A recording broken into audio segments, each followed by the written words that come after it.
Kratos, the journey forward is perilous, but one you must complete if you are to have any hope of saving Athens. The Oracle spoke of Pandora's box. Can it be real? The box exists. It is the most powerful weapon a mortal can wield. And with such a weapon, I could defeat Ares. With the box, many things become possible, and so it is hidden well, far across the desert of lost souls. There is safe passage through the deadly sands, but only those who hear and follow the siren's song will discover it. You must find the sirens, Kratos. Only they can guide you to Kronos, the Titan. A Titan lives? Kronos is the last. Zeus has commanded him to wander the desert endlessly, the temple of Pandora chained to his back, until the swirling sands rip the very flesh from his bones. Stay true to the song of the siren, Kratos. Your journey begins here. Pray it leads you back to Athens, with Pandora's box.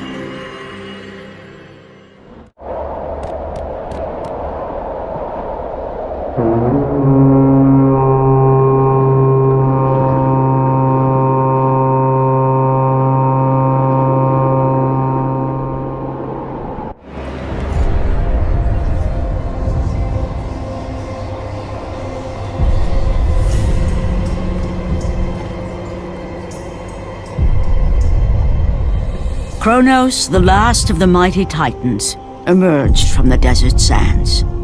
On his back, Pandora's temple awaited, massive and patient, ready to challenge all who went in search of its guarded treasure.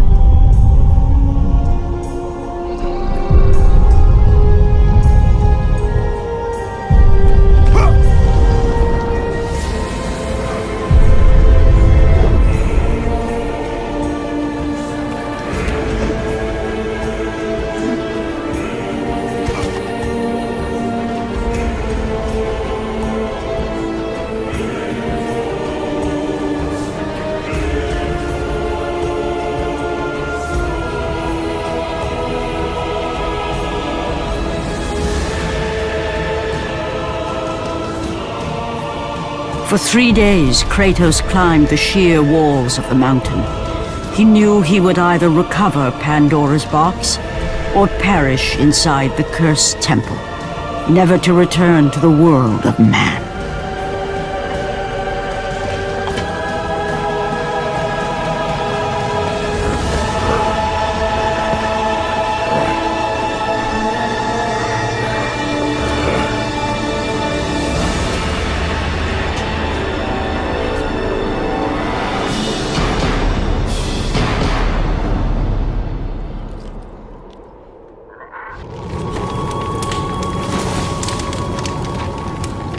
So, you think you can conquer the Temple of the Gods, do you?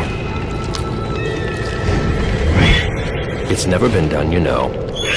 Sooner or later, the Harpies will bring what's left of you back for me to burn. The gods hid Pandora's box in here, so no mortal would ever claim its power. And yet, year after year, I open the gate for more and more soldiers and place more and more bodies on these pyres. If I were you, I'd leave now. But I can see you are determined. Very well.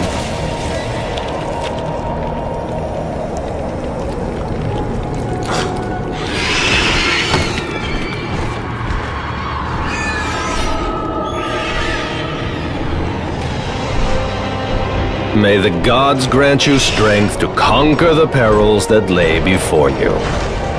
Good luck, Spartan.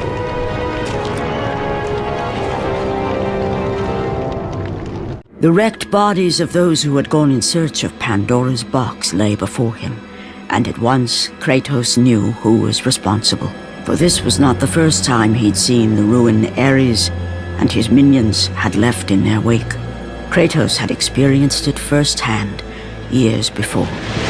The youngest and boldest captain in the Spartan army, Kratos inspired fierce loyalty in his men. It had always been enough to carry them through any battle, until this day.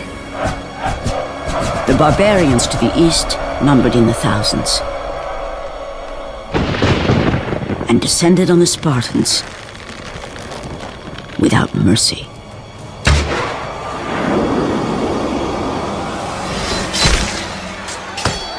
The battle lasted near hours.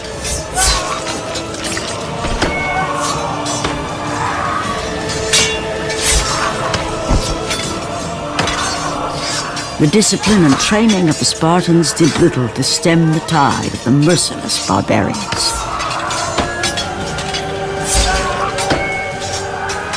The soldiers faced a massacre, while their young captain faced the end of his brilliant career and his life. But to Kratos, victory was worth any price, even his soul. Ares! Destroy my enemies, and my life is yours.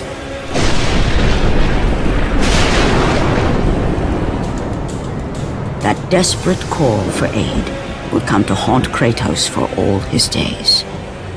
By the gods, what have I become?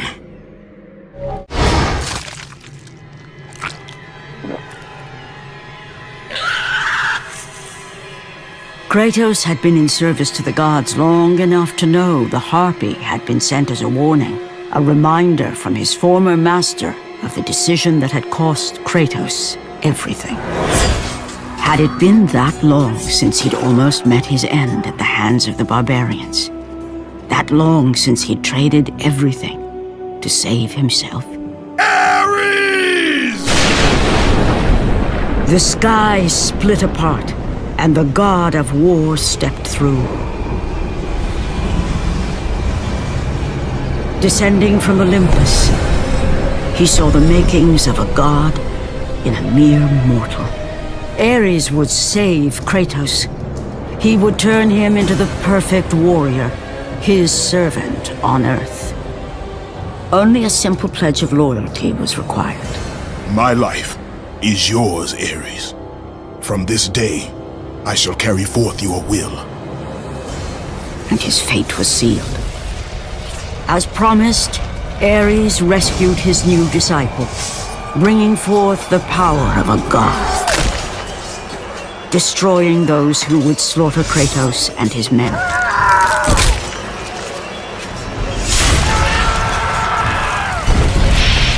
As for Kratos, no mere sword and shield would befit the newest servant of the god of war.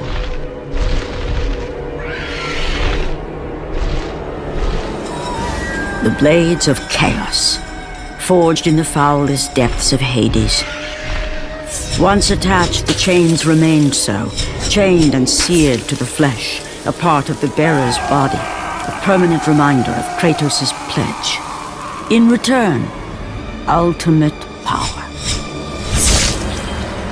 The rage of Ares exploded from within. But soon, he would learn the true cost of such power. A cost too high even for Kratos to pay. Wretched beast! I know who it is you serve! Return to your master!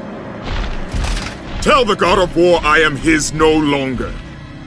Tell him he is not safe while I walk the earth. I will find Pandora's box. And I will use it to see him tremble and fall before me. The path before Kratos was clear, but still, the memories came rushing back, as familiar and permanent as the blades chained to his wrists. Memories of what he'd done in the name of Ares. Memories of how he'd become a servant to the god of war. A beast, his humanity robbed and replaced only with the will to murder. No one was safe. Entire armies fell before Kratos and the soldiers who followed him on his unending path of conquest, all in the name of his master. Those who offered resistance of any kind were dealt with quickly. They've built this temple to offer prayers to Athena! This entire village stands as an affront to Lord Ares! Burn this village! Burn it to the ground! A emboldened by the god of war. Kratos' army was ruthless, feared throughout the world for their brutality. All that mattered was conquest in the name of Kratos, their great leader, who had become near invincible. He feared nothing. But there was something about this temple, something forbidden. All his instincts told him he should never cross its threshold. Never step inside. Beware, Kratos. The dangers in the temple are greater than you know. But the village oracle's warning fell on deaf ears. His ambition would not be denied. All who opposed him would die.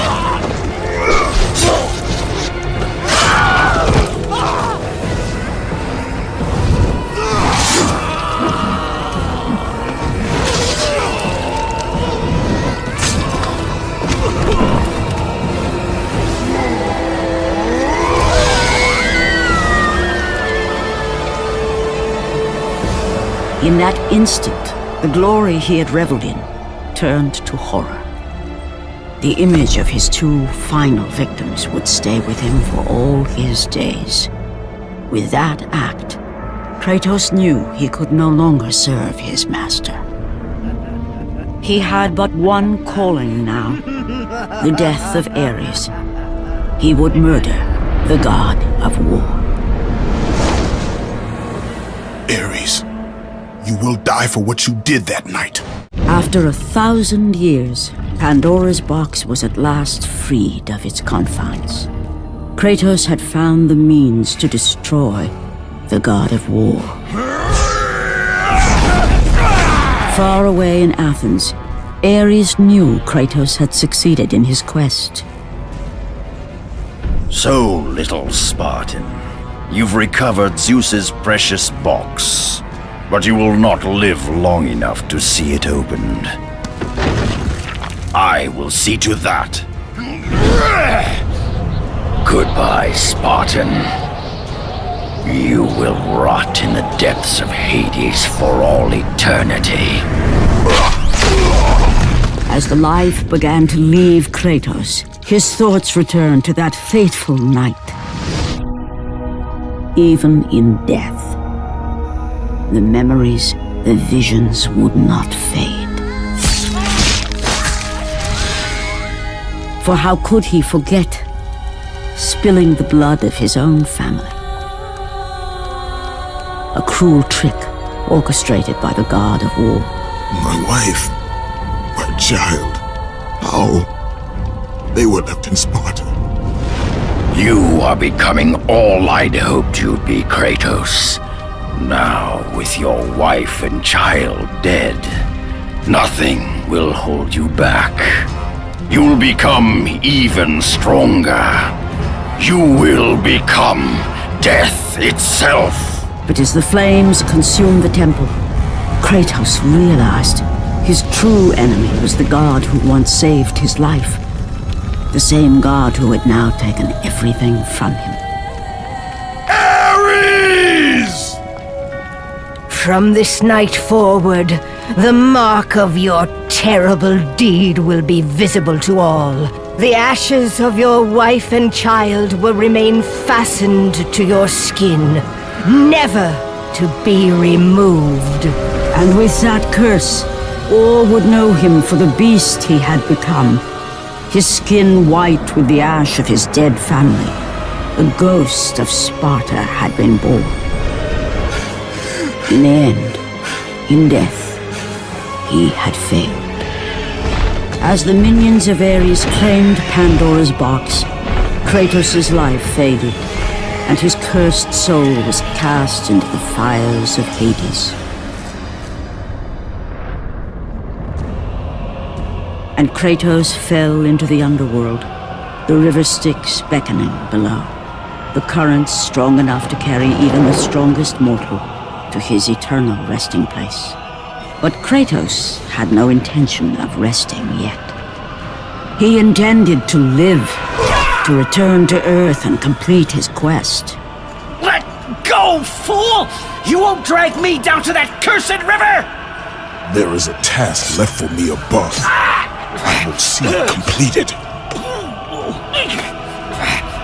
You again? Oh.